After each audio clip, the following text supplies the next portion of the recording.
Good morning, game drivers. Today we're going to talk about a very cool word game, which, if you've ever played Scrabble or done crosswords, you probably are familiar with some elements of the game, and you're also probably interested in this style of game. So I will go over to my opponent's desktop and I will create a invite or a lobby game for Gold Letter and then pick that up just so we can start a game and then we'll start to walk through it. So those are my games. Go to the lobby, see this game that just got created. And now I've got that game started with Game Driven. So if we look at the board for Gold Letter, it does probably remind you of a Scrabble board. It's a 14 by 14 grid where you're going to place letters.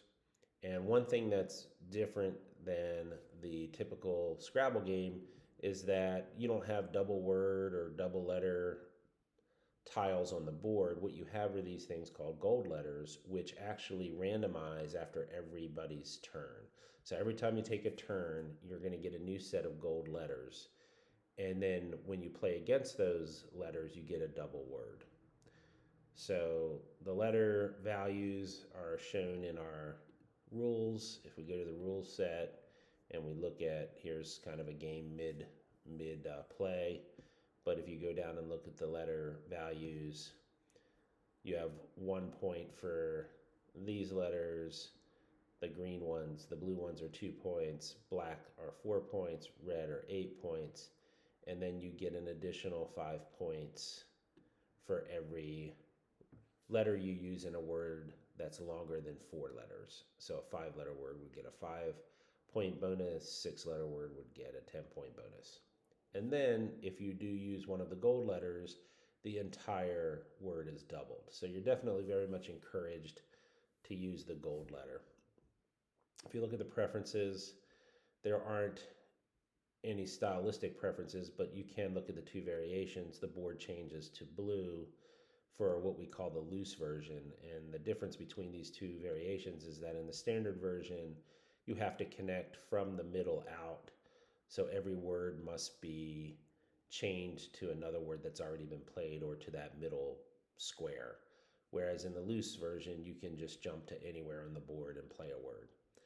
The effect of those two variations is that for the standard version, you end up building middle out, and you'll find you're playing smaller words at times to try to keep the chain going. Whereas in many cases in loose, you attack these gold letters, some of them at the very edge of the board. So you feel the vibe is that you're playing outward in, and that a lot of the initial words are long, and then they get to be smaller words later. So it's kind of like a different dynamic for playing it. But other than that fact that the loose version allows you to play anywhere in the grid on your turn, the rest of the rules, the scoring and the play is the same. So I'm going to go to our game and I'm going to show you how you take your turn. So obviously it's a brand new game, so I have the good luck message, so I have to toggle that off to see the controls for this room. And then, I've gotten some very high tiles here to start off with, a J, an X, a Y, only one vowel. So that may be a challenge to get something down here.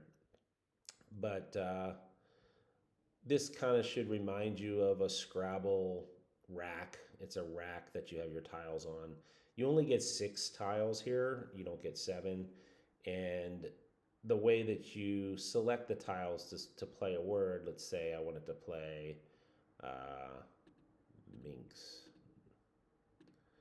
You click the tiles one at a time and bring them down to your play area, and then you're going to go to the board and select where you want to play that. So let's say I play it from here. I have to be either touching the middle square for my first play or hitting one of these tiles which already touch the middle square. I could play down from this K down to the A, across here where some of my tiles will be touching the center square, or include one of these two letters. So if I just play right there, it's telling me I misspelled the word minx because it's in red. If I look that up in the dictionary, M-Y-N-X, I'm going to see that it's not a word. So I was probably trying to spell M-I-N-X, which is found. So I do happen to have an I, so I'm going to go ahead and go like that. And you'll see now that the word is in yellow. And if I click on it, it tells me how that word would be scored. 2 points for the M, 1 for the I and the N, 8 points for the X, which gives me a total of 12 points. I didn't get any length bonus because it's only 4 letters, and I didn't get a gold card bonus. So that might not be my best play. Let's take the same play and actually play it down here. Now you notice I did a couple things. I took the X off of my word, and then I changed the orientation here with this little orientation tool. So I went from going across to playing down. And now I'm still spelling the word minx, but it now is incorporating the double word. So this should result in, 24 points, which is 3, 4, 12 points like I was going to get with the standalone play. But now I'm multiplying it by 2. So that's a much better play, and I imagine I would take that. So in order to take it, you would click submit if you wanted that to go in. I also want to point out that you can pass on your turn, and when you pass on your turn, you can actually pick selected tiles to throw back and get new ones. We'll do that in a sec. If I don't like this play, I can click X, this other appliance here, and that wipes out all of the play, and I start over again. So select your tiles in order, form your word here. You can place it on the board immediately, and if it's red, it means that's not found. It's not a valid play. And it may not be that word itself. It could be that it's not connected to the middle like it is here, or it could be one of the words that it connects to that's valid. If any of the words aren't valid, then the entire play is red. But I'm going to change the orientation so that it does attach to the X, and I'm going to submit that move. So my first move has been played. I got the 24 points. And one of the things in this game that we keep is we keep track of the history. So if you ever see a history button here in one of your games, that means that you can go to that and see the plays made by each player. So this is the minx play. It was made by Mick. He got 24 points, and the little star there indicates he used the gold letter. Now, once a gold letter has been used, it turns gray and it won't change anymore. But keep an eye on this. I'm going to leave this up, and I'm going to go over to my opponent and pull up the same gold letter game. And you're going to see that, she has the letters. In fact, these letters changed after I made my play. Let's watch it. So I'll leave it this way. This is how it was at the end of my play. Let's have her make a play. Something easy. How about I'm spelling the word token off of this K. So I'm going to direct it that way and go like that. And so I'm also going to get a double word because I used a gold letter. But I'm also going to get a 5-point bonus because I have a 5-letter word. So that gives me a little bit more. So I end up with 26 for her. And if you look at the letters, they're still the same here. But as soon as I submit this, see how all the letters have changed. So all the gold letters change between moves. That was the point there. So go over here. And I see her play now. I see the letters that have changed. And just like crosswords, I can sit here and start to either, if I had the tiles to play something from the G to the N, I could do that as well here. And so the board is opening up a little bit. I'm able to access a little bit more of the playing field. So for my move, I'm just going to play something just to show I can play off of her tiles. I will, let's see. Yeah, it's actually not very easy to do. Let me see if I can play off of mine. Is Mary proper noun, or is it? Nope, it works. I'm gonna play Mary there. I'm gonna play that. It's gonna score a modest 8 points. Submit that, and then she will have that. And so you see that you can kind of build crosswords, but everything always has to go back to the middle tile. One thing I did is I clicked the dictionary, and that does allow you to look up words if you'd like. And it's a 280,000 word dictionary, which really is the Scrabble dictionary that is available. And I reference that here. These are all valid Scrabble words. So things like XU would be an example of a word that is found. So if it's found, it gives you one definition. It's not going to give you every definition, but it gives you one definition just telling you that, yeah, this is a valid word, you can use it. So that's available to you. You can see how fast it is.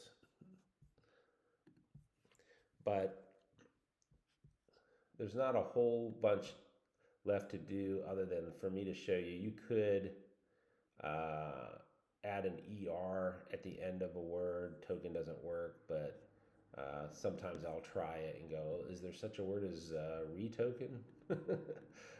So you can play like that, and then when you see it's not, you don't have to. Now let's say that I'm really unhappy with my tiles, but I really just have an extra E here I don't want, and maybe I don't like the I, and I just want to trade these two tiles in. Then I click the little tile appliance here. It says pass turn, and it says you're going to take these two tiles and replace them and pass that turn. Now you're going to take a 0 for this, so it's not always a great, not recommended play, but sometimes you just have all vowels and you just literally have nothing of value to play, so you may want to turn in a bunch of tiles. But if I pass, I'll see the INE disappear, and I replace them with an R and a W. So that is another option you have. So that's the appliances. The score is here. You have your current tiles here. There's a history. So I can look and see that Minx, Token, and Mary were played, and then I passed my turn. I can see the sums, breakdown sums here, same as they are on the main scoreboard. And we will play until all the tiles have been used. And if you go back to the rules, you'll see that it's a 14 by 14 board, and there's a total of 82 tiles. When the game is over, and I believe I have a finished game here. Here's a game, it was the loose version. I was playing Krista. But when the game is over, you're going to be given your score minus any tiles. I happen to have finished first, so I had no tiles left. But if you look at, if I flip the board, which you can do in these games, I can see Krista had a C and an N, and that score got subtracted from hers. So any tiles you get stuck with, so to speak, in your rack when the other person goes out, those are subtracted from your score. And if you want to see how that works, you can go to the history of an older game. You can see all the words we played, and then at the very end, you're going to see there was a tile penalty for Krista of 5 points. She had a 4 and a 1, so 5 points. And so that was our total for that game. So this is kind of what a typical loose board looks like, where you see there's a lot of very big words kind of on the outside, and then it kind of later in the game you may get down to a few smaller words just trying to get rid of your tiles. But you tend to have a lot bigger words, and it tends to grow from kind of the outside in. Whereas here's a standard game we're in the middle of, and you see we're kind of growing from the inside out. We tend to be tighter as we play through it. So as I said, if you're a fan of Scrabble and you just want kind of a a word game that has similar play style, but maybe some excitement with the random gold letters, and the scoring's a little different. And this is an online version. It's a great head-to-head game, and can really be a lot of fun. So I hope you enjoy Gold Letter, and see you around the site.